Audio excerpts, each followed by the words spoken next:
Erik VI Menved was king of Denmark and a son of Erik V and Agnes of Brandenburg. He became king in 1286 at age 12, when his father was murdered on the 22nd of November by unknown assailants. Since Erik VI was only 12 years old, his mother ruled for him until 1294. Regency. Erik Menved's rule was a central period during the Age of Decay in Denmark 1241 to 1340. His early reign, during which he was led by his mother and her German relatives, was affected by the unrest and wars that followed the murder of his father. The first act of the new government was to settle the case of the former king's murder at a court convened at Nyborg at Whitsun 1287. 27 honorable men were appointed to decide the case. Chief among the accused were Marshal Stig Andersen-Sved and Jacob Nielsen, Count of Halland, and 7 others were accused. After a one-day trial, the jury found all the accused guilty. The properties and incomes of the condemned were declared forfeit and they were exiled from Denmark on pain of death. Even the Pope became involved when he excommunicated those who had been judged guilty. The verdict was questionable on several counts. None of the accused could be proven to be in the immediate vicinity when the king was stabbed to death. The accused were not allowed to swear their innocence before the court or have other honorable men swear as to their innocence, a right granted to them by law. Despite the unclear circumstances surrounding Erik V's death, the jury only took one day to arrive at a guilty verdict. The accused had all belonged to Erik V's inner circle. It is uncertain what they were supposed to gain by the king's death. For these reasons, historians Erik Arup and Hugo Iring have labeled the verdict as a miscarriage of justice. They consider the murder a result of a power struggle between two noble factions, one led by Marsk Stig and one led by Valdemar, Duke of South Jutland. Duke Valdemar had fallen from grace in 1283, but quickly rose in influence after 1288. They suggest that Valdemar and his allies conspired to kill the king and then to successfully cast suspicion on the rivals at court. Another historian, Kai Horby, has pointed out that the murder might well have its origin in the dynastic struggle for the throne of Denmark. There were others who thought they had equal or better claim to the throne than Erik V, such as Norway's king, Erik Magnusson, and his brother and successor Håkon V, who were grandsons of Erik IV of Denmark. Andersen and the others fled to Norway, where they were welcomed by King Erik, who gladly supported enemies of the Danish king. He gave Andersen the fortress of Kongshel near the border with Denmark. Andersen became a pirate who harried the coast of Denmark for years. The exiles managed to build forts on Samsø, Hjelm, Sprogø, and Helgenæs. No ship was safe and no coastal town immune from Stig Andersen-Sved. The high point of his depredations occurred in 1289 when he landed with a small Norwegian army at Stubbekøbing on Falster. Wislaug II of Rügen, Denmark's regent, used his Wendish fleet to drive Andersen back to Norway. Andersen's activities sparked 4 decades of conflict and warfare between the Nordic kingdoms. Adulthood. At the same time, an ecclesiastical conflict appeared because of the ambitious new Archbishop of Lund, Jens Grand, who supported the outlaws, his kinsman, despite his oath to support the king.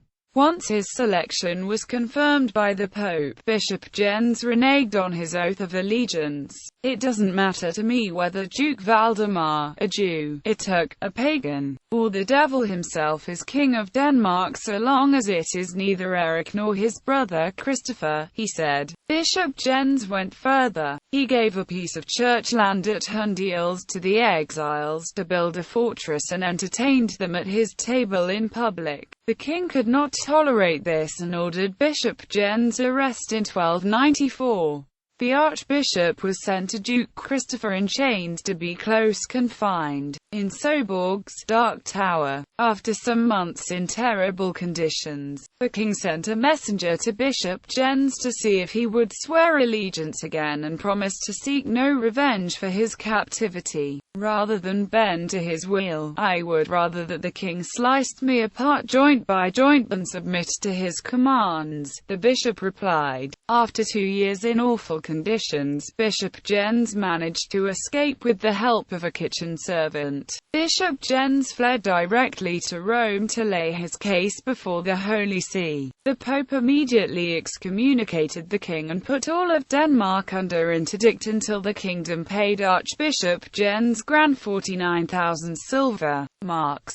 Denmark could not or would not raise such a sum and languished under interdict for 4 years. In 1302 King Eric wrote to the Pope asking for mercy for himself and the kingdom which had been without any of the sacraments for years. Promising to do whatever the Pope said, King Eric humbled himself in public. Pope Boniface VIII, negotiated by Martin of Dacia, agreed to reduce the fine by 80%. Interdict and excommunication were lifted and Archbishop Jens accepted another papal assignment which kept him out of King Eric's hair. Eric had a great love of tournaments, and money poured out of the treasury for his entertainments.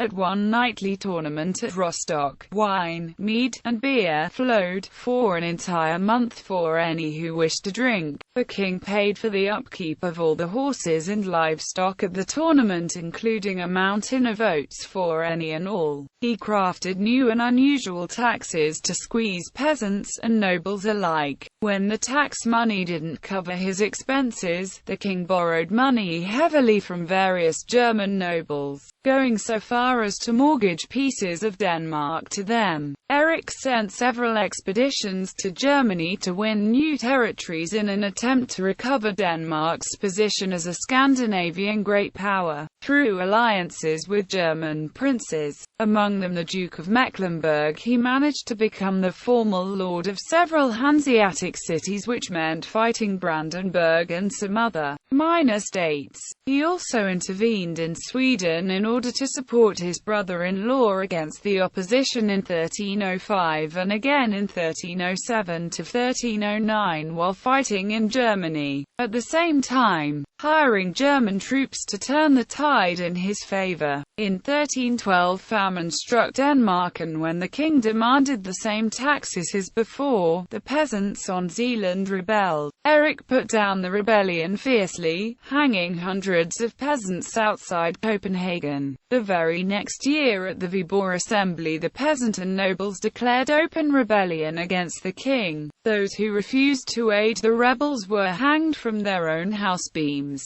Eric put down the rebellion with mercenary troops from Germany, ravaging as far north as Randers. The king began a round of fortress building with peasant slavery labor, one of the penalties imposed for rebellion. The nobles involved were exiled or executed and their property taken by the crown. 4 such strongholds were constructed: Bygholm and Horsens, Kalo north of Aarhus, Borgvold in Viborg and Ulstrup east of Struer. Niels Brock was executed for hiding Rain Johnson, who had aided those who murdered Eric's father at Finderup. In 1313 King Eric surrendered all crown property in southern Jutland to the Duke for cash. From 1315 to 1317 the crops failed yet again. There was nothing left to tax. The treasury was empty. In 1317 Eric mortgaged all of Funen Island to Count Gert of Rendsburg and Count Johann of Kiel for 200 mounted knights. Before he died, Eric also mortgaged Skane to German nobles for money to continue his extravagances. As a last blow to Danish pride, Duke Henry of Mecklenburg captured the Danish fortress at Rostock. When Eric died in 1319, having survived all his 14 children, Denmark was bankrupt. Judgments. Traditionally, the rule of Erik VI has been regarded one of the few bright spots of the period because of his attempt to recover Denmark's far-flung empire. He has been hailed in Danish Romantic literature. Viewed today, however, his policies began the dissolution of the Danish Empire in the Baltic and Northern Europe that followed during the next generation. The nickname of King Erik has been much discussed.